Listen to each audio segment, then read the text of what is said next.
Hey everyone, welcome back to the channel. Today, I've got an awesome Naruto story for you. What if Shisui Uchiha, of all people, became a babysitter? Yup, you heard that right. In this part of our time travel fix-it series, Anko's got no choice but to ask Shisui to babysit her son. But let's just say, Tadashi isn't the only one who grows attached. If you haven't seen the previous parts, make sure to check those out first. The links are in the description below. Before we dive in, I'm on a mission to reach 1,000 subscribers, and I'd really appreciate your support. If you enjoy content like this, please hit that subscribe button, drop a like, and share this video with your friends. Your support makes a huge difference. Also, big shout out to Reedy29, the amazing writer behind this story. You can find more details about the author and the story in the description and pinned comment. Now, let's jump into this wild Naruto adventure with Shisui Uchiha as the unlikely babysitter. Anko had a big problem to solve, and she was the only one to blame.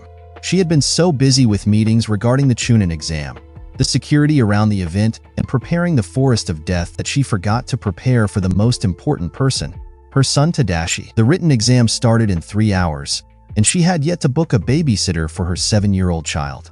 It gave her less than 4 hours to find someone she trusted with the task of watching him the next 3 days, someone responsible enough for cooking, giving him his bath, and putting him to bed, and not just playing with him. If for the duration of her meetings, she usually asks the mission desk to assign the babysitting to a newly Genin team for an easy D-rank mission, it was not a possibility now. Not with so short notice and with this many responsibilities. She tried calling the woman that usually took care of Tadashi when she was away on mission, but with the tone of her voice when she answered, one thing was clear. She was sick and would not take care of an energetic boy. Tadashi was currently at the park playing with a few children his age, under the watch of the Hyuga clan head's wife, who was there with her youngest daughter. Thinking of Hanabi made Anko think of the heiress, Hinata, and her mind went to her sensei, which Anko was quite friends with. Maybe Kurenai would do it as a favor? No, Kurenai will not. Her team is passing the exam in 3 hours, meaning Kurenai will not be available at all to watch her friend's son. Anko's phone rang, and she answered with a dry tone. She was pissed at herself, so she was pissed at everyone. It was hate. What did he want, again? We're holding a last-minute meeting before starting the exam. Would you mind coming over? I just realized I have no one to look after Tadashi while I proctor the second part. Can you do it for me for the first 2 days before it's your turn? It would give me a little time to find someone else? No. I'm supposed to back you up if something happens. I have to remain close to the forest. Besides, I don't want to babysit Tadashi. Ugh. Alright then, but I can't make it to your stupid meeting before I find someone. Anko decided to leave her house and to walk in the streets. Being outside helped her think, and maybe she would meet with someone who would be available? She walked towards where Gunma usually hung out, but he was nowhere to be seen. She then went directly to the entrance of Konoha, with hopes to find Kotetsu and Izumo in case they were off duty soon. But no luck. They just had their day off, the both of them. Anko wasn't so sure of that. They weren't guarding the entrance the other day, but maybe they just didn't want to hurt her feelings. Desperate, she went in the direction of the academy. Maybe she'd find a parent there willing to take Tadashi home. And that's when a conversation between two Uchiha boys grabbed her attention, even though it had nothing to do with Tadashi. Good luck in your exam later, the tallest said to the other. I'm sure your team will do well. When Shisui and I became Chunin, the first part was a written test with some strategy behind it, then it was some sort of battle royale test lasting a few days, and then you had a month off to prepare for the final round, which is a tournament. Anko stopped, surprised the oldest was telling all of it. It was pretty much what it would look like. She looked at them for a few seconds. If she recalled, the youngest was trying the exam for the first time. He had graduated from the academy this year. Uchiha Sasuke, one of Kakashi's brats. The other boy must be Itachi, his brother and the future clan head. The oldest had mentioned Shisui. It was a name Anko knew. He was a year younger than her, so they had been at the academy at the same time, though not in the same class. Sasuke replied back, "Thanks for the heads up. I'm sure you'll have fun training with Shisui while I try my best to get promoted. We're the week he has 3 days off back-to-back, right? Yeah. I'll be on a mission starting tomorrow, but tonight, after his shift ends, should be fun. We plan to go grab some drinks at the bar after training. Not that you would come with us if you could. Now, you should go. Don't you have a meeting with Kakashi-sensei? Sasuke ran away, and Anko grabbed Itachi by the arm. Shisui has a few days off? Yeah, I just said that. But why do you care? I need to talk with him. Anko hadn't talked to him since her academy days, which were a long time ago, before Orochimaru took her with him. But she had exhausted the list of people she trusted with Tadashi. From what she heard, Shisui was a great guy. A police officer who was nice to everyone. He wouldn't hurt her son. Surely? Anko ran towards the police station. His shift probably wasn't over yet, and she hoped to catch him. She noticed him a few streets away from the station. He was probably slowly making his way back there while still patrolling around. With guests coming from both Suna and Yama, many ninjas were on the watch. Anko was actually surprised he had been able to have 3 consecutive days. Hey, Shisui, can you wait a minute? She called him. He stopped and turned around, and it was clear he wasn't sure who had called him by how he looked around with a confused face. Anko ran to him directly. I just heard you had a few days off in a few hours. Is that true? The guy was taken by surprise. You're not going to complain and make me work, are you? Well, I'm in a bit of trouble, and I'd really need your help. No one is available. Anko explained the situation she was in. Shisui looked at her with a laugh. He's going to say no. He's going to say no, was all that Anko could think as Shisui reacted to what she was saying. She wanted to punch his stupid grin out of his face. She ended up almost on her knees, begging him to say yes. She swore she'd give him a very big pay. She was in so much trouble that she even considered giving him a quarter of what she'd receive for her work on the Chunin exam, which was enough to feed her and Tadashi for weeks. Look, it's not that I don't like kids, but I never took care of one. I never met Tadashi before, though Itachi told me he was cute. That afternoon he took care of him when he was like 3, when you brought him here. I don't think I'm the person for this job. Anko didn't recall asking Itachi to babysit Tadashi, but it was 4 years ago. Besides, it didn't matter. Shisui, I have no one. All his babysitters are either sick, working, or can't take him for reasons they didn't say. Here are the keys to my house and my address, she said, giving him the keys and writing down where she lived on a piece of paper. I really have to go attend a meeting. Tadashi should be at the park near the academy. Just pick him up when your shift ends. She ran away to join Hade in that stupid meeting. Her heart was still pounding from the stress. She just hoped that Shisui still had his big heart and would not just throw the keys away and leave Tadashi to fend for himself. No, he wasn't a bad guy. He would never, right? It was too late to doubt. She had that Chunin exam to get rid of. Shisui didn't know how he ended up in this mess and why he agreed to babysit. First, he wasn't close to Anko at all and didn't even know her son. Then, he only had a few days off from his job as a police officer that he almost had to beg to have considering the Chunin exam. Now he had no more. At least Anko promised she'd pay, and Shisui hoped the pay would be good or he'd regret agreeing. And last but not least, Shisui was not a babysitter. He never did it before. He had interacted with children. Those in the Uchiha compound loved to say hi to him, but he had never taken care of any of them. The exception could be Sasuke, but even then, it was more Itachi that was babysitting, and Shisui was just Itachi's friend hanging out with them. True that when the two brothers started a fight, Shisui was usually the one who stopped it. But neither Fugaku nor Mikoto had ever asked Shisui to look after either one of their sons. He tried to think of what Sasuke was like at 7 years old, and what his needs were then to prepare. He had no clue what he was doing. It was one thing to look after a child for a few hours a day, but Anko would be gone for 3 full days. That meant Shisui had to cook, to get the child to school. And oh no, that meant doing the homework with the kid too, and the bedtime routine. What was even a bedtime routine? Shisui got to the park that Anko said her son, Tadashi, was it?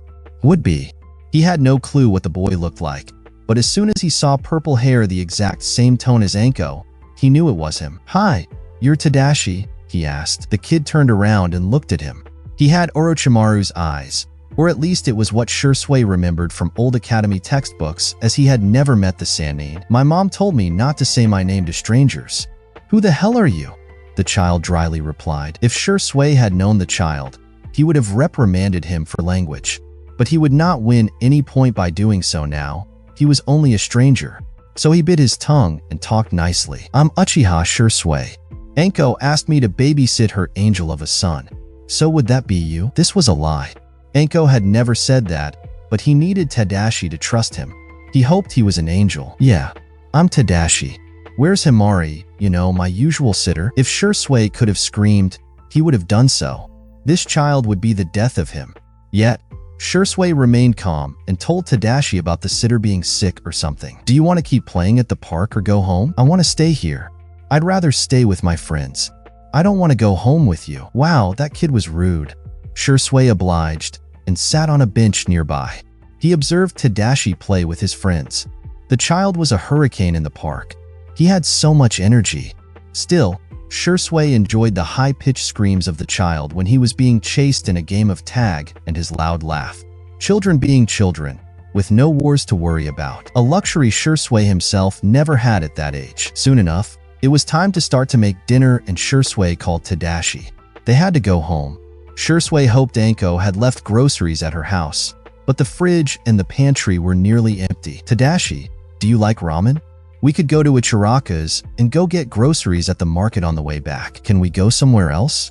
I'm getting sick of eating ramen." Sushi deduced that Anko didn't cook much and often ordered to make up for it. "What about we go to the market and I cook you a nice dinner then?" The child nodded. Tadashi was not the most behaved child when it came to accompanying an adult to the market. He ran around the aisles, threw whatever he wanted, sweets mostly, into the shopping basket, and it was pure chaos.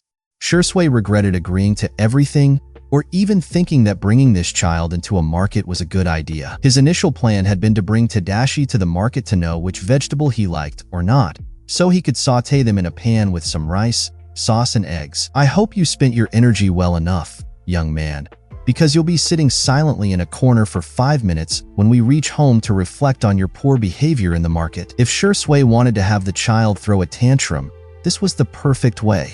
Ugh.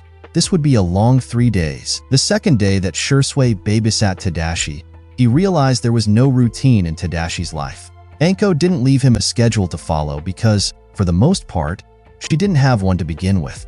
It took a few hours of Shisui asking Tadashi about this, and that to counterbalance his lack of knowledge to realize it. Although, no matter if there was a schedule or not, Shisui was almost certain that Tadashi's bedtime was not midnight, which was the answer the child had given him.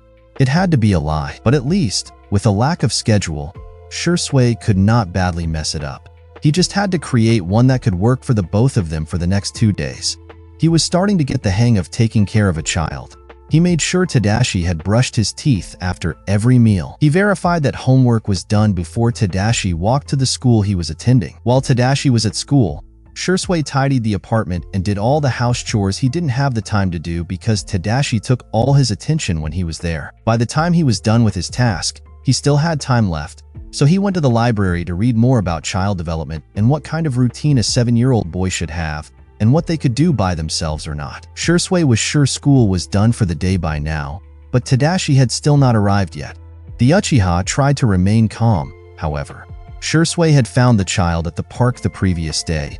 It was probably where he went, but when he was nowhere to be seen, Shisui allowed himself to panic a little. He turned into ninja mode and searched for the boy, only to find him getting an ice cream cone with a few children his age. "There you are, Tadashi. I've been looking for you." The 3 children that were with him stared at Shisui as if he had 3 heads. "Who are you?" one of them asked. "Are you Tadashi's dad?" another added. Shisui almost laughed. He looked nothing like Tadashi, nor Orochimaru, who was the child's father.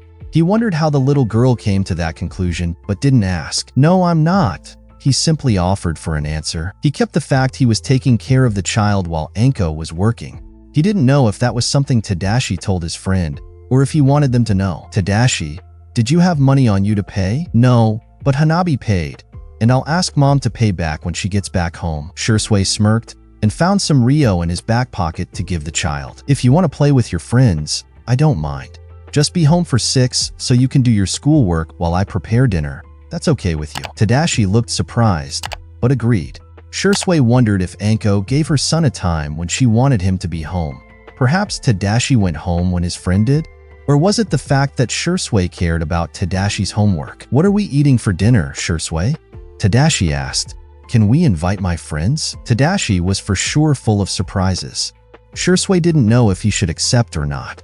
He was not living in his house right now, He was in Anko's, and he had no idea if Anko would be okay with having guests over while she wasn't there. Maybe another time.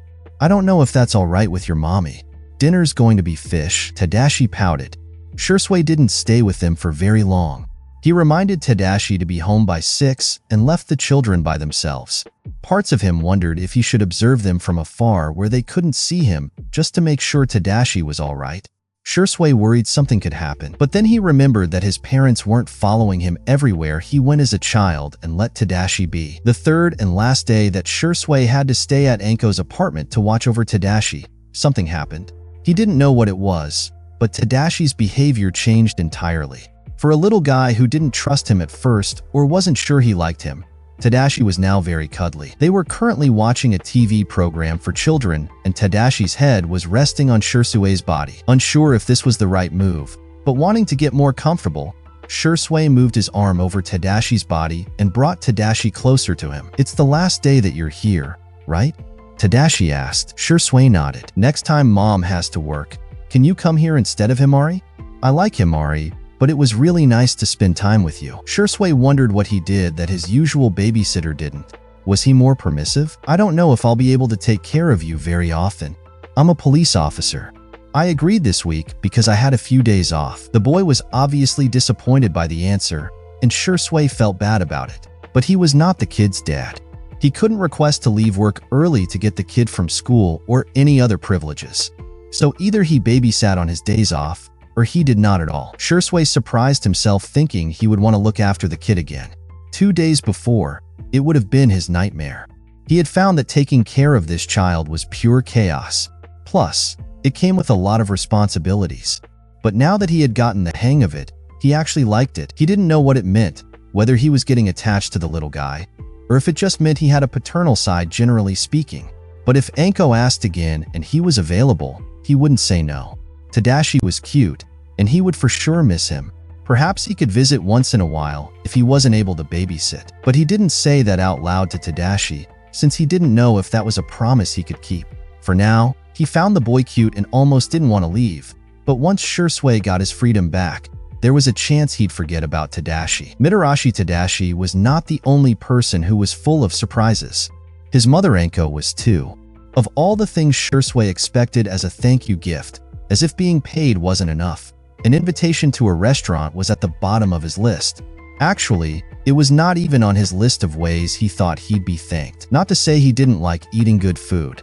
It was just awkward to go to a restaurant with a woman by himself, and there was no romance involved whatsoever. Shisui would have even preferred if Tadashi came with Anko, but the reservation was for past Tadashi's bedtime. He did have one after all, and Anko said Shiranui Gunma was already booked for babysitting duties. The good thing about going out to the restaurant with Anko was that Shisui did not have to create conversation, which was easier for Shisui. He had been scared there would be awkward silences. There were none. Anko was very talkative and directed the conversation. She asked about Shisui's life, but mostly talked about hers, and she went much deeper than Shisui thought she would.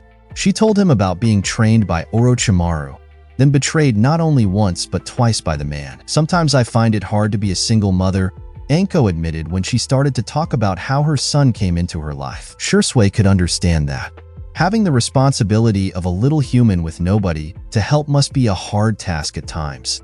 He could only applaud her for that. He also respected the fact that when Anko learned she had a son, she turned her whole life around and chose to raise him. "I just realized I've been dumping all my problems on you. I'm sorry," she said after a while, but Shisui didn't mind. He was a good listener.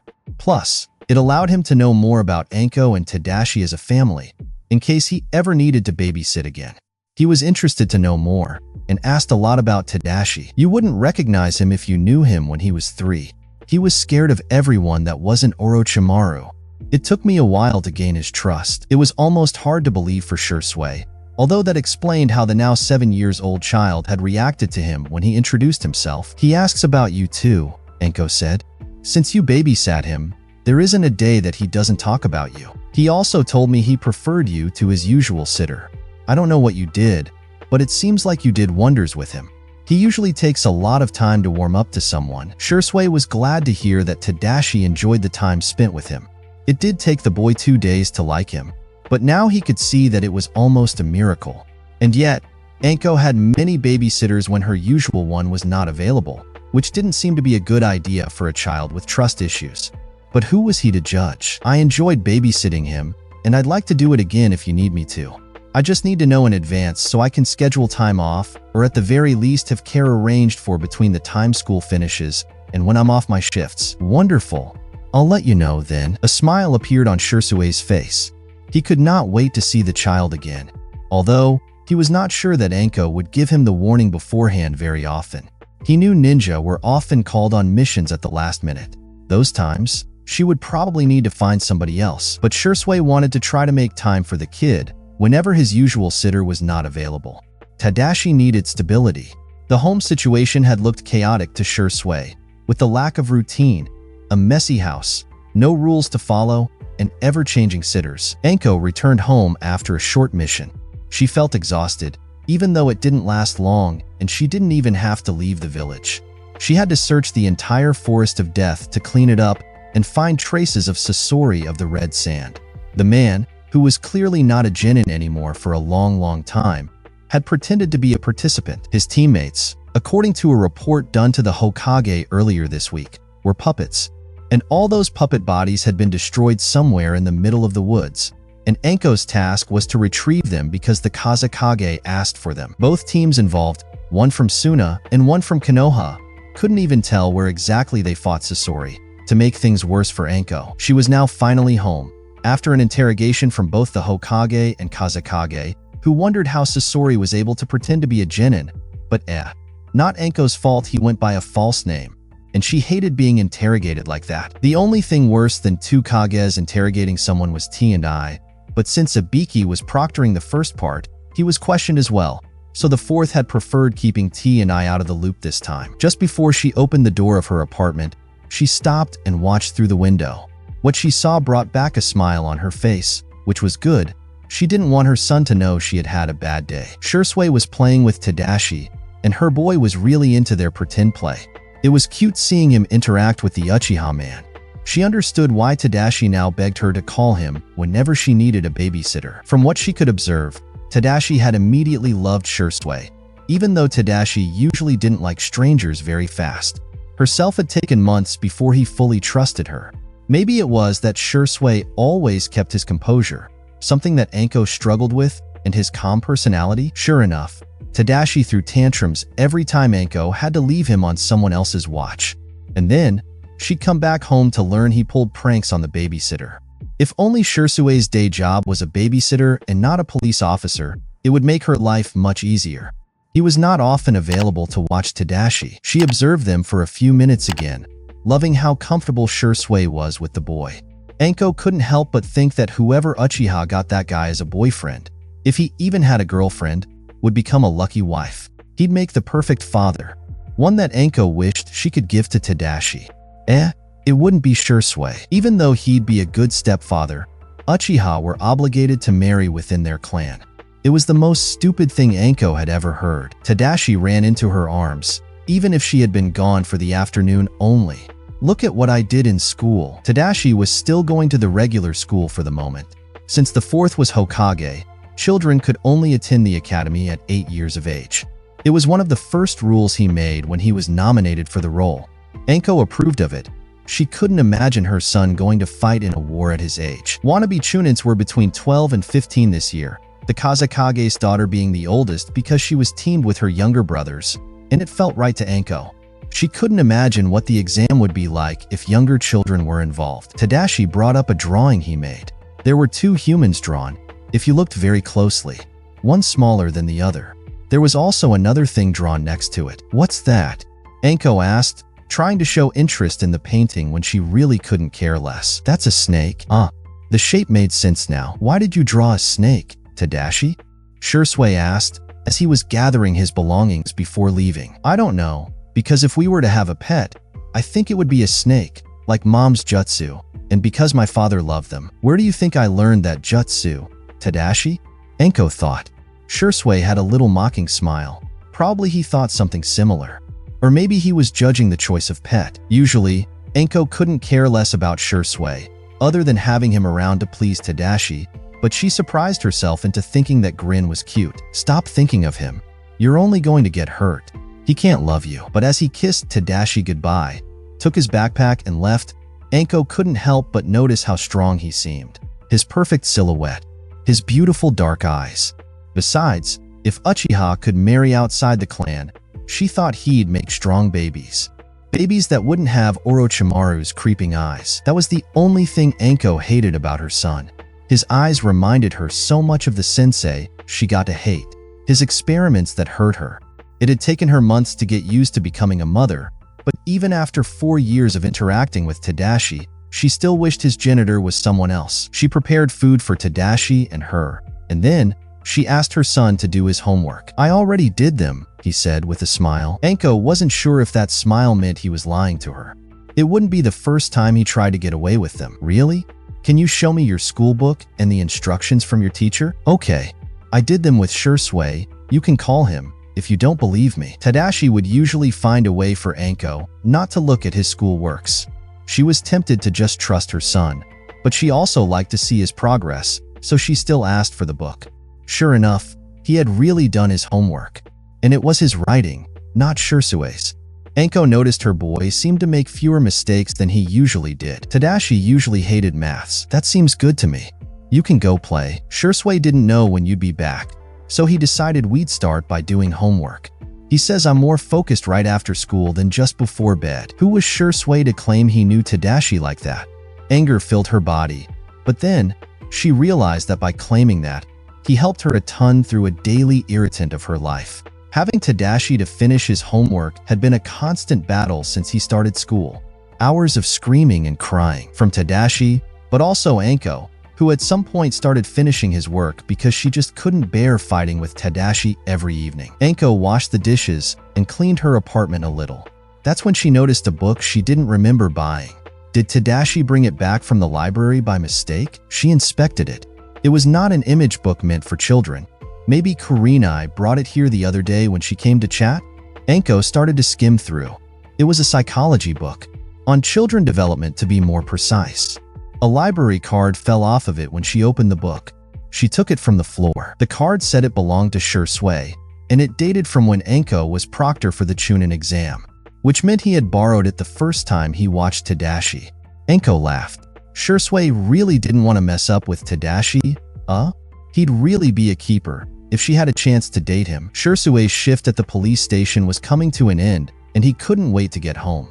Today had been boring, with nothing unusual to report and no arrest to make. He had patrolled on foot the streets of Konoha with one of his colleagues. There were days he liked his job, but other times, he just wanted to quit it. He missed going on missions and felt his talent was wasted. But he doubted Fugaku Uchiha would agree to that, so he didn't even try. The only real advantage his current job had was that he had a regular schedule. He had barely set foot outside the police station after his long day when he noticed Anko's figure approaching. I heard you were off during the final round of the Chunin exam. Do you want to go with Tadashi and I? My son would really like it if you were there. He wondered how she knew about his work schedule, but didn't voice his thoughts out loud. He couldn't really say no to the request. Tadashi was too cute, and Shisui didn't want to disappoint him. Plus, it meant Shisui could spend time with Anko, which he was starting to enjoy. Also, I'm in the list of backup proctors, Anko added, so I really need an adult to be with me in case. Shisui laughed. How far are you in that list? Well, Gunma is the proctor for the third part of the exam. Hate is the official backup. There are 3 other people after that, so the chances are low. It would please Tadashi if you came. Shisui didn't know if he misheard or if Anko did add something, but he thought he heard a whisper saying, "And me too," which made Shisui smile. His heartbeat started to race too, but he tried to calm himself. He probably misheard anyway. Shisui didn't know what excuses he would have to give his family, but he agreed. Worst case scenario, he could tell them she was a backup proctor. They didn't need to be told how many people filled the spot before she would have to. What they didn't know couldn't hurt them. The next day, as Shisui got ready to leave the Uchiha compound to go to the arena where the Chunin exams were held, he received the visit of Itachi. My parents always buy the tickets before the written exam even starts, and bought one for Sasuke in case he didn't make it that far. Do you want to sit with us? Itachi said. Shisui raised an eyebrow. If they had tickets all along, Why was he hearing about it just now? Izumi was supposed to sit with us, but she wasn't feeling well today, Itachi said before Shisui even said a word. Ah, that explained. I'm afraid I already promised Tadashi and Anko I would go with them. You babysit that kid a lot lately, and you even spend time with Anko. Something I need to know?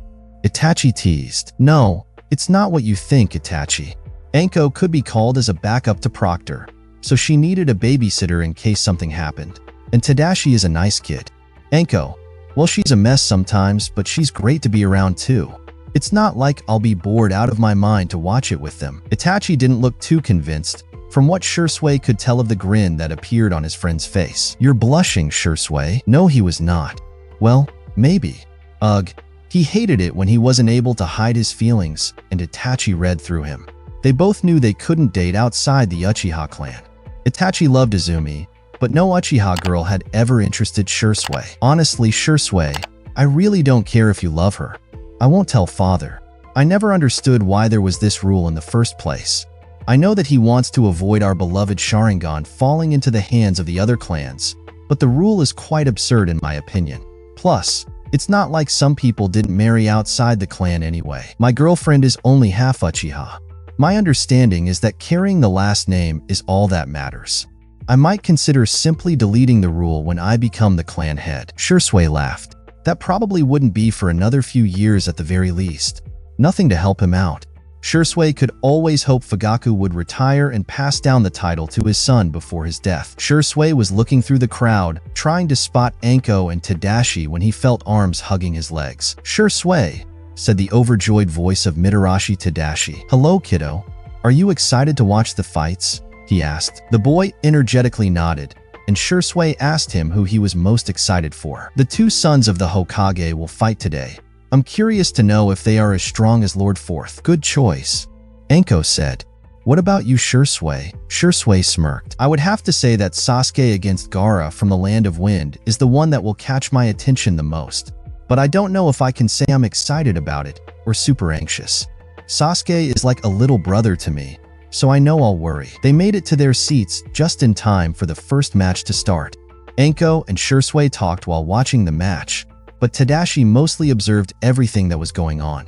It was nice to see Tadashi's amazed eyes while he looked at the battles. Shisui, do you think I'll be as strong as them? The child asked. Of course. Tadashi asked Shisui if he was a Chunin, and Shisui replied with a huge grin on his face. He had reached the Jonin rank. You're so cool, Tadashi said. What about me? I'm not? Anko replied, half offended, half amused. You're my mom. It's not the same. Shisui bursted out laughing. Anko didn't seem to find it funny. I'm starting to think he liked you more than he loved me, Anko said. Don't think that. I'm that cool guy he gets to hang out with while you take care of him and have authority over him. But at the end of the day, when he needs someone, it'll always be you he seeks. Kiddo, you love your mom, don't you? Yes. She's the best. A smile appeared on Anko's face, and Anko thanked her son before looking at Shisui. I needed to hear that, thank you. Shisui smiled as a reply. He knew Anko was a good mother, and he wouldn't hesitate to remind her. The exam took a turn Shisui did not expect. First, Sasuke's opponent was a coward, and Shisui did not hesitate to boo him. Son of the Kazekage or not, he deserved the crowd reaction. The only good thing about it would be that Sasuke didn't exhaust himself and would have energy to fight his next opponent. But then, the dude from Yama that was fighting one of the Hokage's sons had explosions up his sleeve and a knot formed in Shisui's stomach. This could not end well.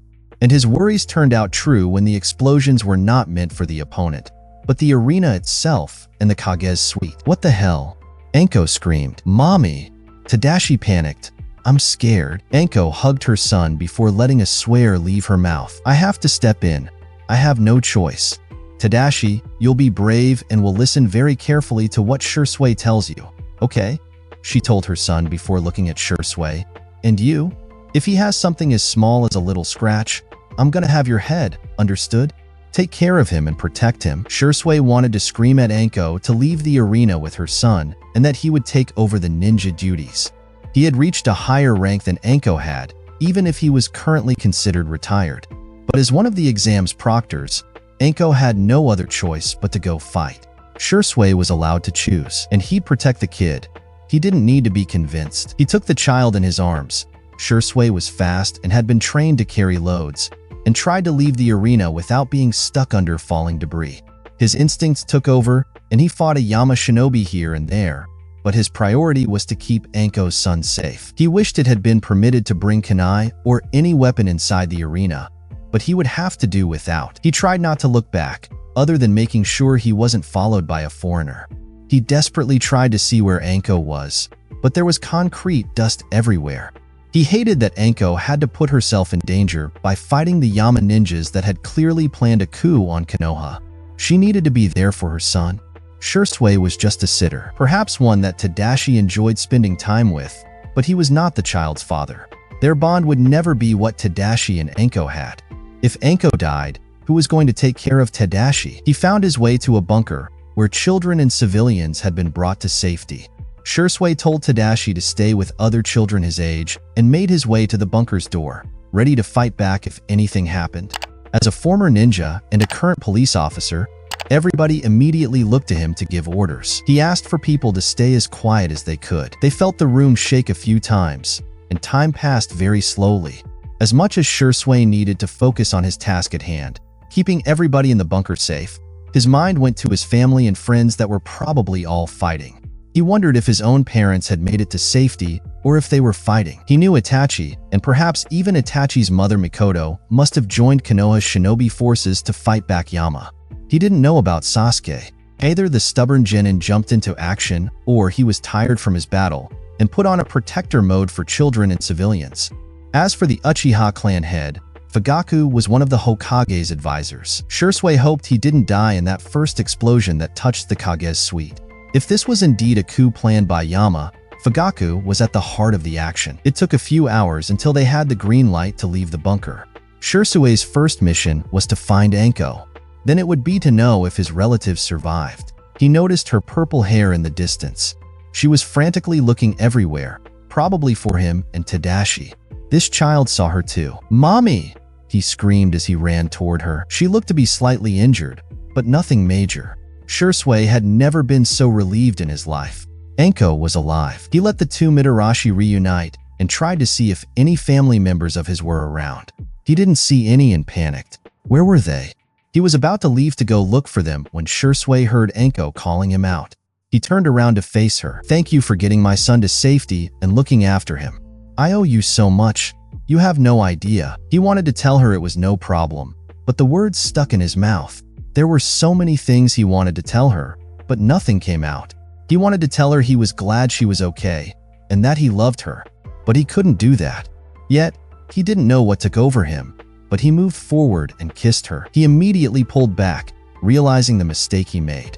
This was an impulse of the moment, but still, he shouldn't have done it. Anko probably didn't like him that way. Plus, Tadashi was right there looking at them, and this would give the child mixed feelings.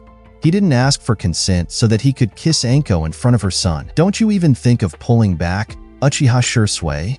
Anko said as she brought him closer and kissed him again. After the initial shock, Shisui deepened the kiss until he reminded Anko that her son was watching. Anko stopped the kiss. "Oh, yeah, I'm sorry." She turned to Tadashi and lowered herself to be at his level. Before she could even say anything, Tadashi said, "Does that mean that Shisui will become my father?" The two adults were too shocked to say anything.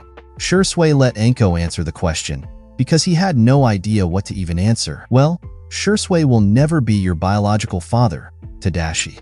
But if things become serious, he'll be around a lot." "Awesome," the child said with joy. Shisui didn't expect that. He thought Tadashi would be mad at them both or something. Maybe Tadashi had been unconsciously looking for a father figure in Shisui all that time, and this was why he had looked forward to seeing Shisui all along. Shisui really wanted to start dating Anko, especially now that Tadashi was aware there were feelings between the two adults. More than anything, he didn't want to break the boy's heart. Yet, there was the thought at the back of his mind telling him he was not allowed to date Anko. Anko seemed to read through him, however. "Screw your family, Shisui. Let's secretly date. Please. If they figure it out, we can fight them for the right to be together. I need you, and so does Tadashi." Shisui kissed Anko and hugged Tadashi. They could do that. A few months had passed since the catastrophe that was the Chunin exam. The village of Konoha was somewhat back to normal, if not for the fact most shinobi were still on their guards, and there were missions to gather knowledge on Yama. But what was destroyed had been rebuilt, and many had moved on from it. For Shisui, though, it had meant the start of a relationship with Anko, and there had been no turning back since.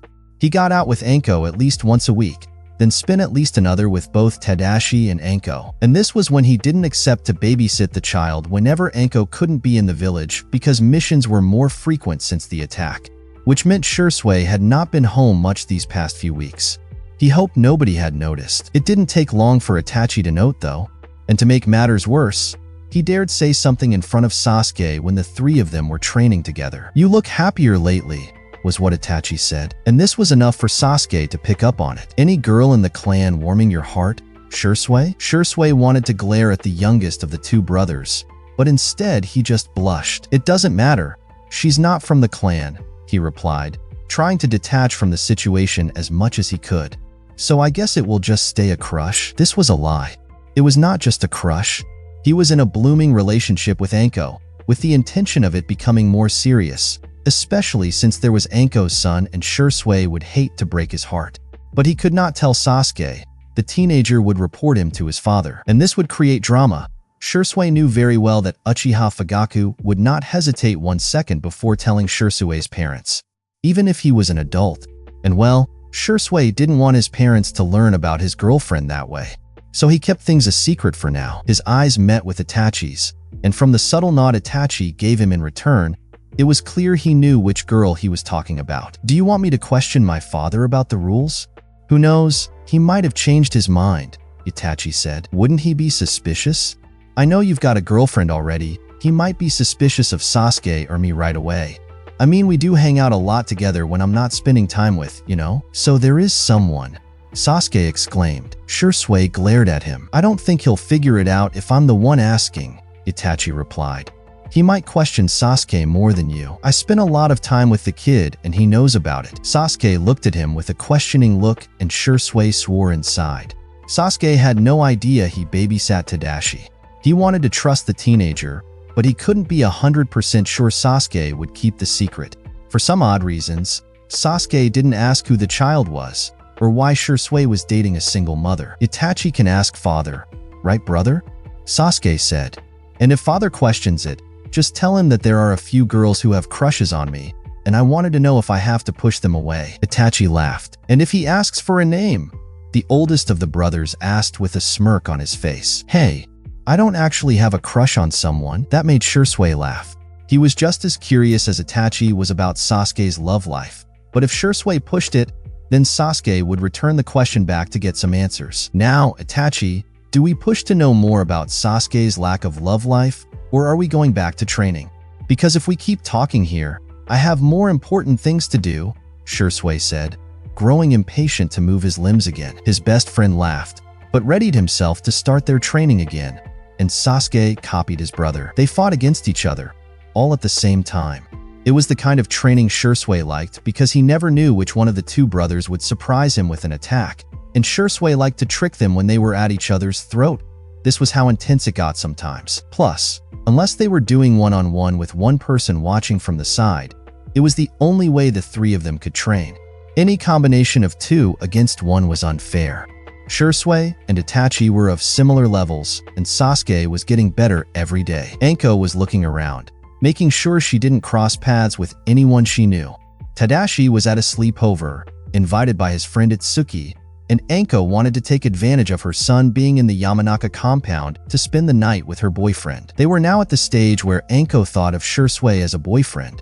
Sadly, she couldn't share the information much due to the secrecy of their relationship, but it didn't make it less official to her. She had never loved any person that way. The only person she loved more was Tadashi, but that was beside the point. He was her son. So there she was, trying to sneak around the Uchiha compound. Shisui hadn't told her where the guards usually stood.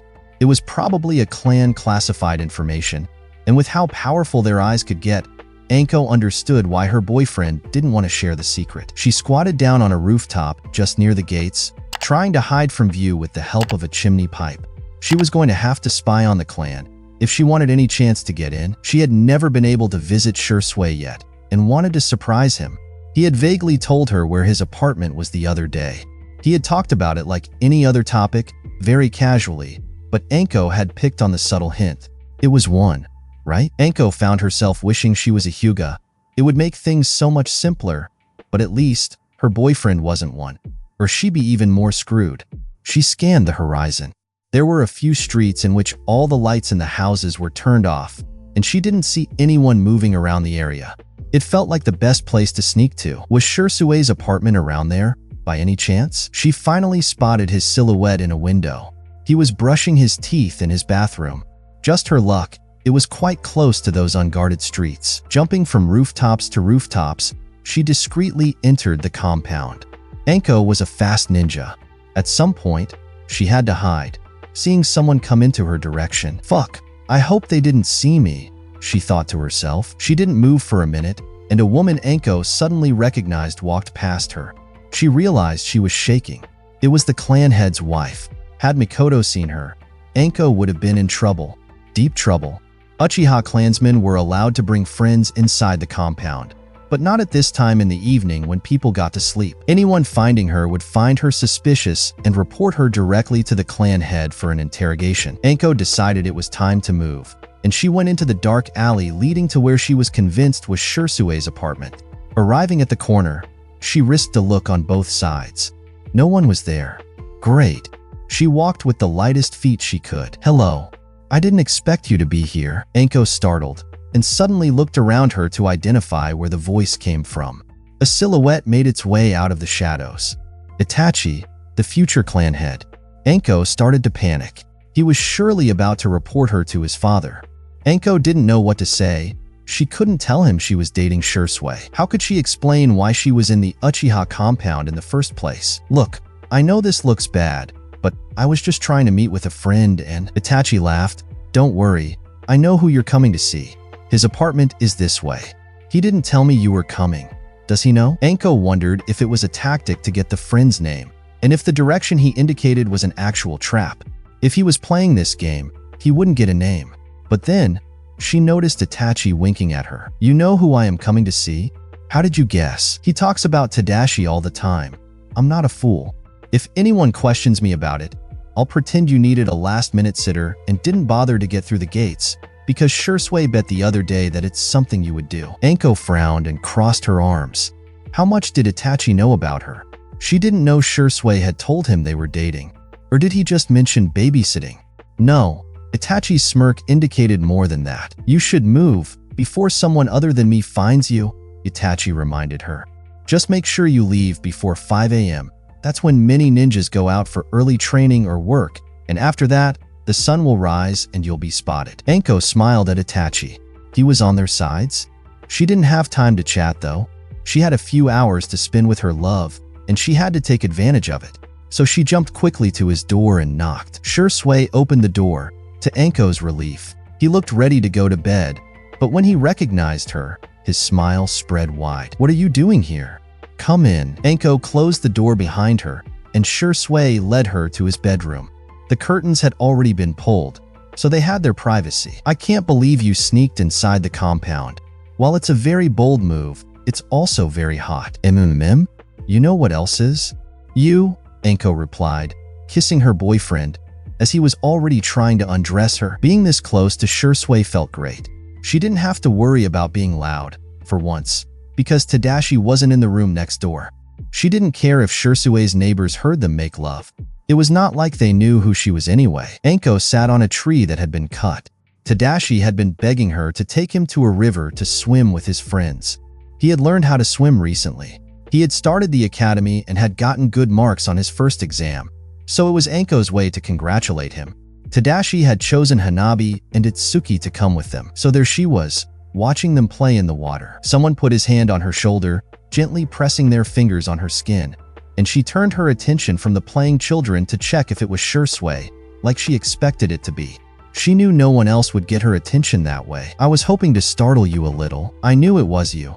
You had told me you might finish your shift early, and besides, I had heard some branches cracking. She kissed him, before turning back her attention to the children. The Hyuga and Yamanaka clan heads wouldn't be happy if their spare drowned because she wasn't paying attention. Shisui took his shirt off and lay down on the grass. He used his shirt as a makeshift pillow.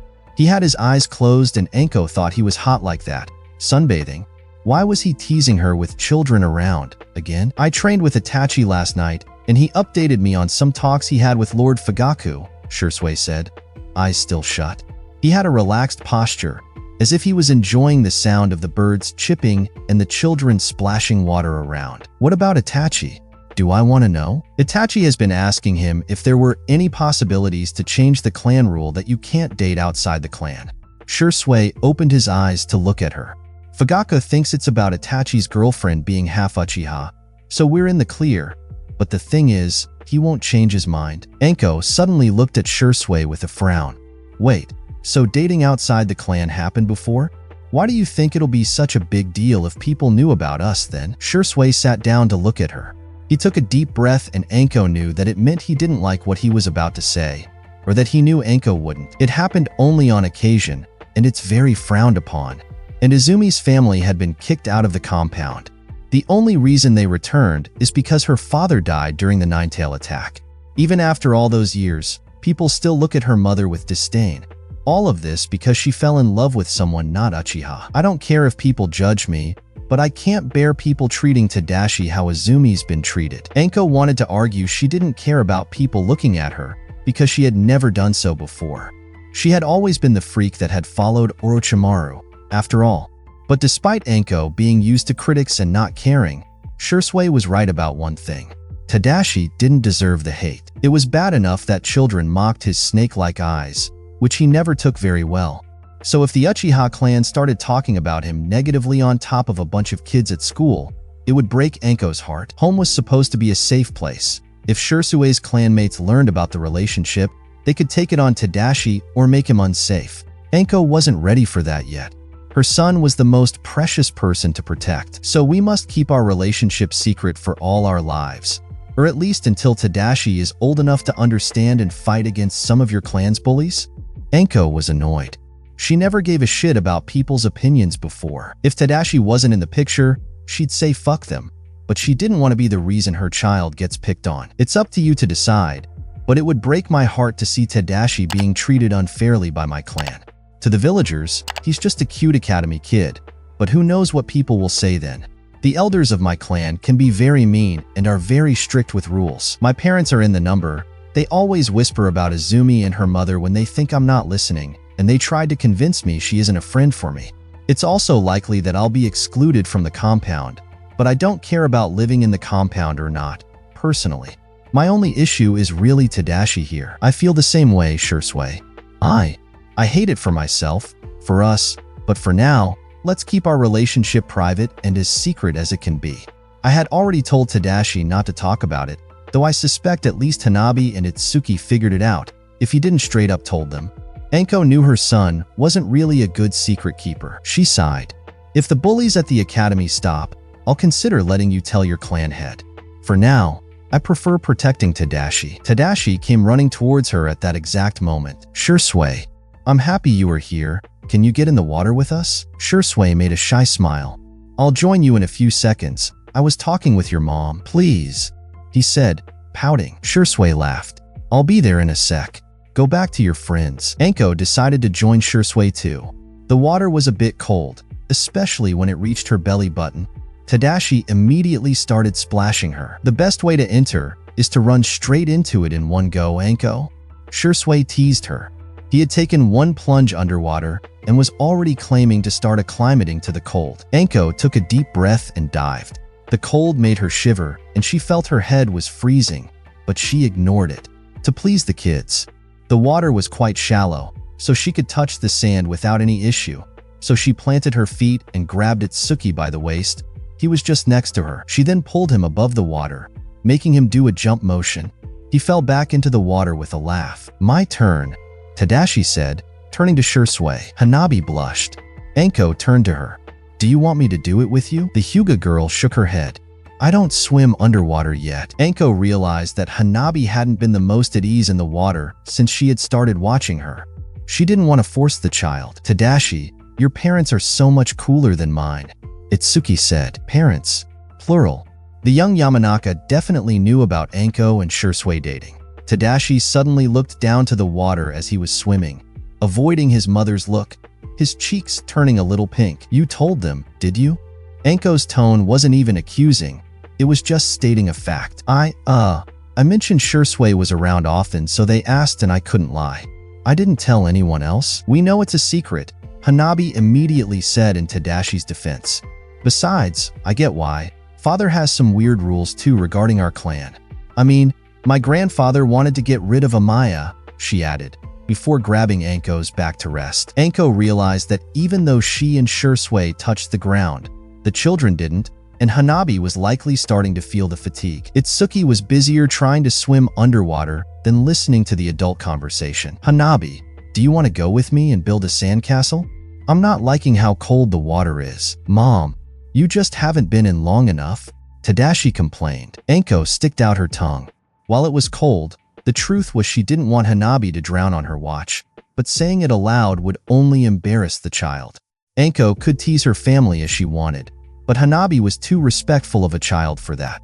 So she kissed Tadashi and Shisui and got back to land. Let's race. The first girl with a towel in hand gets an ice cream on our way back home, Anko yelled at the child, intending to let her win, though she rushed a bit, because she wanted to dry off as soon as possible. It was late at night, and Shisui was running on top of the houses in his compound to get back to his apartment. He was trying to get back home as fast as he could, hoping not to get seen. He had snuck out so many times in the past few weeks, it was only a matter of time until people started to notice he spent most nights elsewhere. When he got to his apartment, there were some lights turned on in his living room. He was almost certain he did not leave them on when he left, as it was the middle of the day. Somebody was visiting him. Not that many people had a key. His parents and Itachi were the only possibilities. Anko did not have one yet, but that was only to discourage her from sneaking in the compound too often. Where were you? He heard the voice of his mother as soon as he set a foot inside. Shisui was surprised with how direct she was with her question.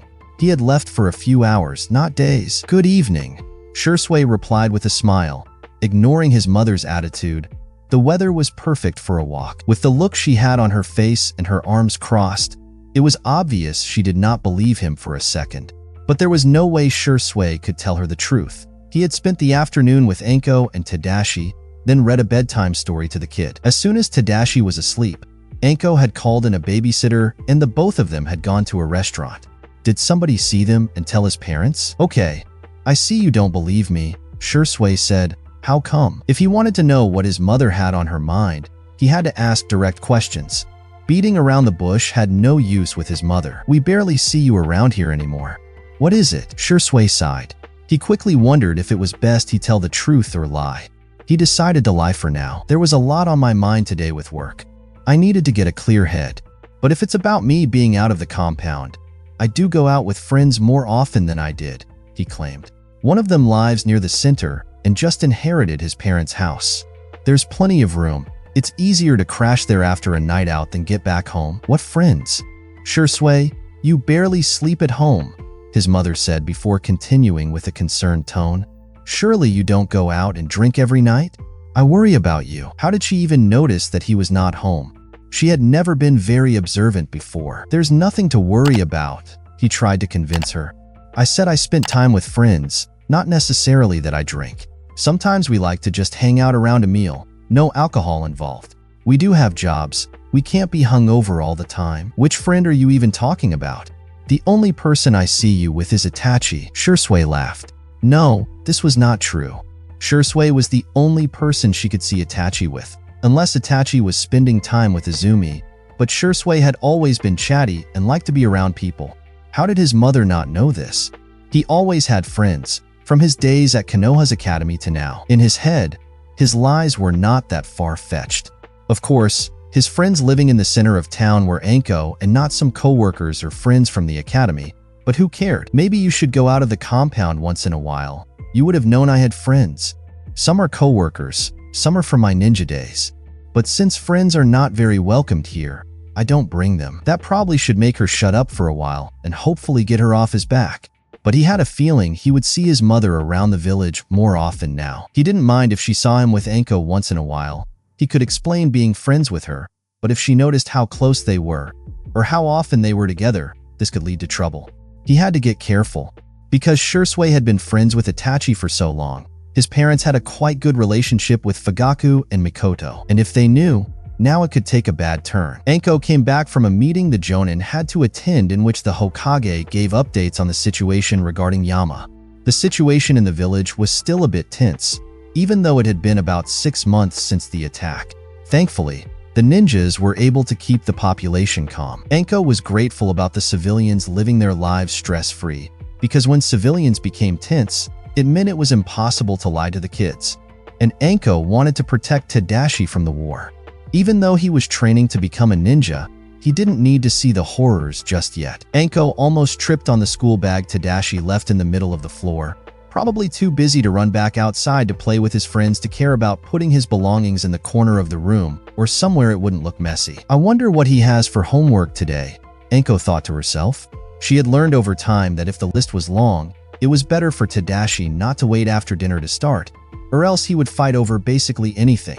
It was quite embarrassing that Shisui, a child-free man, was the one to point it out first. She found his usual homework and a letter addressed to parents. She was grateful she looked, because Tadashi was often lunatic and forgot to give it out. The letter was an invitation to a talent show the academy children were preparing. Anko took the letter with her and went into the kitchen, where she picked a pen and wrote the day on the calendar. That is when a symbol caught her attention. She always put squares in the top left corner on the day she expected her period. Except the tiny box 2 weeks ago was never checked. She tried thinking if she was on a mission then, and forgot to mark the calendar once home. No, she was home, and her period was late. She was now quite sure of it. Her first reaction was to shrug it off. Everyone gets their period late once in a while, no? But as she was looking at the contents of the fridge to figure out the diner, she realized that a few days before, she complained to Shisui that her boobs were unusually sensitive. She started hyperventilating. That was a symptom she noticed when Orochimaru succeeded in his experiment that led to Tadashi. A wave of nausea suddenly hit her as she recalled those bad memories. She felt her heartbeat fasten and suddenly, she struggled to breathe. What if she was pregnant? She had never talked about the possibility with Shisui. What if he reacted badly and abandoned them? Anko was so used to being abandoned when she needed support. A pregnancy was what would break Anko and Shisui apart, wasn't it? It was hard to be a single mother. She didn't want to have another child to raise alone. But she didn't know how to raise someone with a Sharingan and with people trying to steal their eyes. No, if Shisui didn't react well, she couldn't have his child. It was too dangerous, and Fugaku would want her head too, if she kept it and he learned about it. If Shisui left her, she had to get rid of the unborn child one way or another. Think positive, Anko, think positive, she tried to remind herself. Shisui kept telling her she always saw the worst scenarios first. Anko was already a mother. If she was pregnant again, she knew what to do this time. Well, except the baby part, Orochimaru had taken that away from her. Shisui was a loving man who adored children. He would likely not run away from them. He was already the best step-parent that Tadashi needed. Anko realized her fears were stupid. Shisui was a likely prospect to be the best father in town. Now that her heart rate returned slowly to normal, she realized she had to go by a test. It was the only way to confirm if her suspicions were true. She left a note for Tadashi so he wouldn't wonder where she was. She was careful to write as big and clear as she could because he couldn't read her usual horrendous writing. Hopefully, she wouldn't take too long and she'd have time to cook before he comes back after playing with his friends. That's when her stomach decided she craved ramen. Takeout. Ichiraka's ramen was calling her. Oh no. Did she already have cravings? She went to the store and tried avoiding seeing anyone she knew. It felt stupid. She just didn't want to fall on Ganma, or Kurenai, or Lord Hokage. That would be hard to explain to him if he saw her with a pregnancy test in hands. She tried looking as casual as she usually was, so no one would pay attention to her. She looked at the aisles but couldn't find the damn tests. Where the hell were they? Fear filled her stomach as she started to wonder if they were behind the counter and she had to ask for them. No, surely, She just missed them and she'd find them once she looked around the store again. She finally spotted them in a completely random place, in one of the paying area. She subtly looked around to make sure not to cross paths with anyone she knew. But as she was the next person in line to pay, she realized the two women talking in the nearest aisle were Uchiha Mikoto and Shisui's mother. She recognized the latest because Shisui always kept a family picture of his family in his wallet. He always claimed he'd had one of Anko and Tadashi when their relationship wasn't a secret anymore. Anko tried not to listen to the women's conversation, but she couldn't help it. I have a bad feeling about Shisui. I'm sure he's up to something or hiding things from his father and me. Why would you think that? In the last month, every time I try to visit him, he's been absent. I want to believe I'm not lucky and always go when he has a shift, but many times, I know he's not expected at work, being friends with one of his coworkers. He's often out of the compound, and when I asked him about it, he became very defensive. The woman must be talking of that time she entered her son's apartment to confront him. Shisui had told Anko about it, and it had taken all of Shisui's will not to admit the truth. Abko realized that his mother was quite worried and started to wonder if she was about to start an investigation. Thankfully, Mikoto tried to calm her friend's worries, instead of adding a layer. Itachi told me Shisui was often out of the compound. That's right. He mentioned something about him making more friends and needing to be with other people than family or relatives, so I'm not very surprised about you telling me he's not often in the compound. Let your son enjoy his life. He's young. He has the time to come back to his family later. He might just need some space. Besides, he has plenty of time before finding a wife within the clan. And he probably isn't getting drunk every night. Maybe he just goes out to train with friends. Or when he's not at work, he likes going out with people. Anko smiled because Mikoto was helping her case. As long as she didn't recognize Anko as one of Shisui's friends, she was good. Besides, she could pretend to be just his friend if needed, as long as no Uchiha saw them kissing. At this point, Anko had paid and left the store, putting the test in her side pouch between two kunai. She went in the direction of the ramen restaurant to satisfy her cravings. When she got home, Shisui was there with Tadashi. Anko suddenly got nervous. Was she supposed to wait until her boyfriend got home before taking the test now? Or maybe he would wait for the results with her. She didn't know what to expect as a reaction, but she realized as they were eating that she needed his support. But before she got the chance to mention anything to Shisui after putting Tadashi to bed, he himself pulled her aside. I feel like there's been something on your mind tonight. You looked nervous when you looked at me. Is there anything wrong? I bought a pregnancy test, Anko spilled, then realized what she said as Shisui got taken aback by the news. Then, he noticed a hint of a smile on his face. Then he frowned. Have you taken it? Anko shook her head. I realized I was late just before dinner. I haven't gotten the chance yet. I'm scared. Why? Don't tell me you think I'll be one of those guys that runs away because they don't want to raise children? Anko didn't dare reply. She saw the disappointment in her boyfriend's eyes. Come on, Anko, Shisui said, his voice starting to raise. I think my relationship with Tadashi is proof I'd be a good father. What else can I do if not that? That's what I'm trying to tell myself. It's not about you, Shisui. I know you're a good person. I'm always being let down by others. I guess I'm always afraid you'll dump me for the craziest reasons. But so far, you've always proved your love to me. I'm sorry I even doubted you. I can't believe you're scared I'd be leaving you. I love you and Tadashi more than my own family. If you're pregnant, that's more people to love. I'm not scared of becoming a father. I always wanted to become one, though I didn't think it'd be this soon. But it'll be all right if that's what happens. Actually, I was starting to wonder if it would be too soon to ask about adopting Tadashi, as I was scared you'd think I go too fast, considering we haven't been dating for a year yet. Anko's jaw dropped. Was Shisui serious? His face seemed to indicate he wasn't lying. Tears came up her eyes. Wow, Shisui, I don't even know what to say. I'm grateful to have you. My life has been better since you entered it. He started to smile. So, we should get this test done then. I'd like to know if I'm going to be a dad or not. When the result appeared, Anko felt the tension build even more in her body. It was positive. Shisui immediately started to get excited, talking about the things they'd get to experience together. It will give you a chance to have a positive pregnancy experience. This time, he even said. She had not talked about Orochimaru's experiments much with him, but he probably guessed it wasn't great.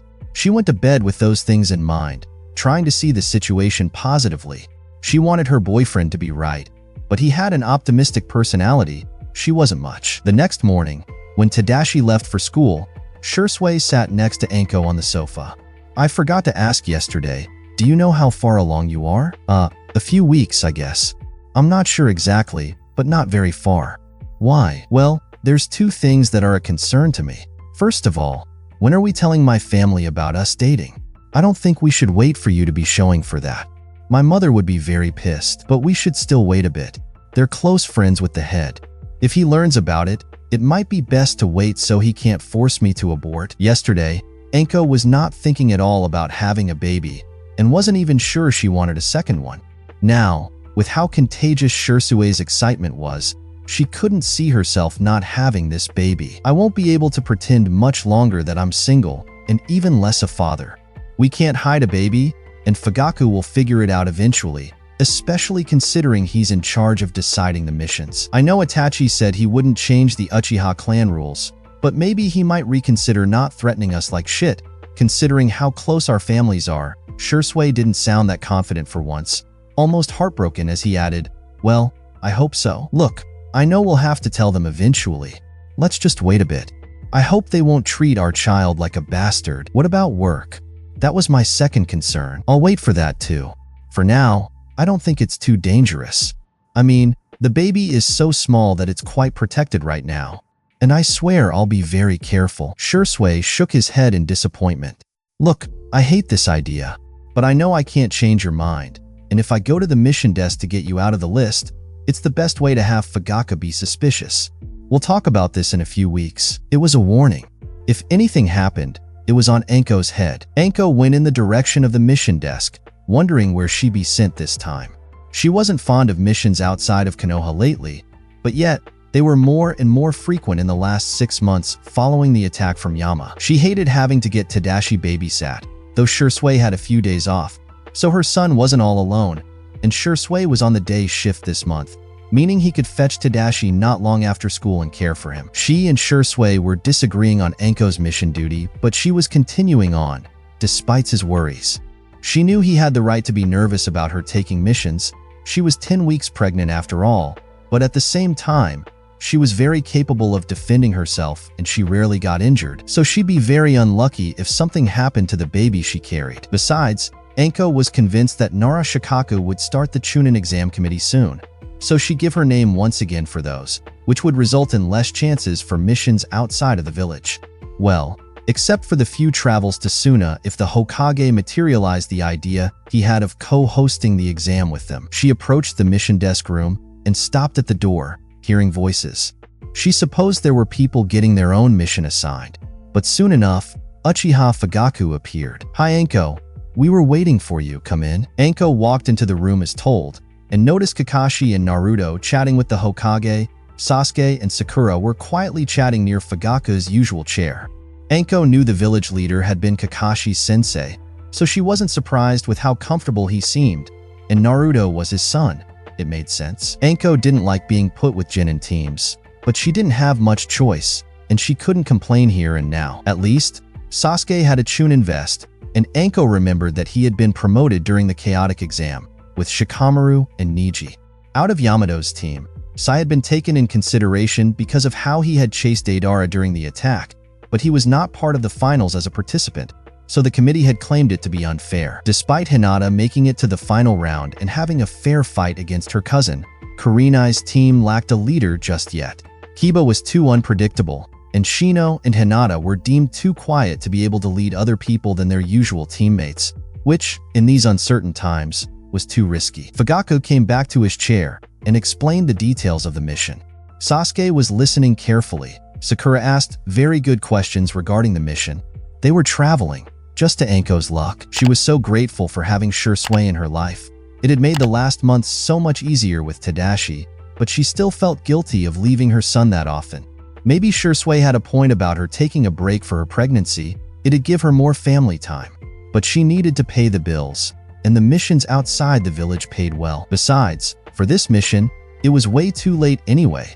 She couldn't cancel before even having left Konoha. Everything was going well until they stopped to eat and Anko started to feel nauseous because of the smell of Sasuke's food. It wasn't that it smelled bad, it was just the pregnancy messing with her. She tried her best to hide it, but she knew if she stayed there, she'd end up vomiting. "I think there's a river just a few hundred meters from here. I'll go fetch some clean water to drink," she announced as an excuse to leave the group. The nausea didn't stop, but it felt a little bit better as she went away from the smell. She hated being pregnant. Sometimes, she felt claustrophobic when she was sick, and she knew it was some sort of post-traumatic effect to Orochimaru's keeping her locked up. Flashback had stopped for a few years now, but her condition seemed to bring back bad memories. She sat just next to the river, cupping her hands to drink the fresh water. She splashed the water on her face as well. She stayed there for a few minutes, waiting for the nausea to stop, and at some points, realized her team would get worried, so she had to go back and eat her own food. But as she was approaching Kakashi's team, she felt a sharp object cutting a bit of her hair, and she froze in place. It was surely not any of the kids, nor the sensei with them. Besides, she saw in the distance the four of them standing up in one motion, as if they had a feeling something just happened. 3 men appeared.